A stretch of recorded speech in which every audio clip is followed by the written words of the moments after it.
நாம் அனுதினமும் சந்திக்கக்கூடிய காரியங்களுக்கும் கர்த்தர் வாக்குத்தத்தங்களை வைத்திருக்கிறார். அதை குறித்து தான் பார்க்க இருக்கிறோம். ஹல்லேலூயா.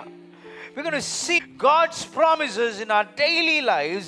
God's promises, first of all, in our very important decision making. நம்முடைய அனுதின தீர்மானங்களிலே கர்த்தருடைய வாக்குத்தத்தங்கள் என்னவாக இருக்கிறதை நாம் முதலாவதாக பார்க்க இருக்கிறோம். நீதிமொழிகள் 3ஆம் அதிகாரம் 5-6. உன் சுய புத்தியின் மேல் சாயாமல், உன் சுய புத்தியின் மேல் சாயாமல், உன் முழு இருதயத்தோடும் கர்த்தரில் நம்பிக்கையாயிருந்து, அறக்குறையான இருதயத்தோடு, half hearted, quarter hearted, முக்கா ஆட்டடா நம்ம தேவன் மேலே நம்பிக்கை வைத்தால் அது நடைபெறாது.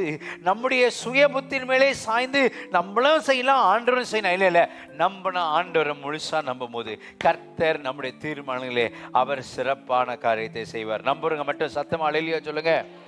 தேவனுடைய வாக்குத்தத்தங்களை நாம் பிடித்து கொள்கிற வேளையிலே நம்முடைய தீர்மானங்கள் எதுவா இருந்தாலும் தடுமாற்றம் இல்லாமல் தேவன் நம்மை சிறப்பாக வழி நடத்துவார். அல்லேலூயா.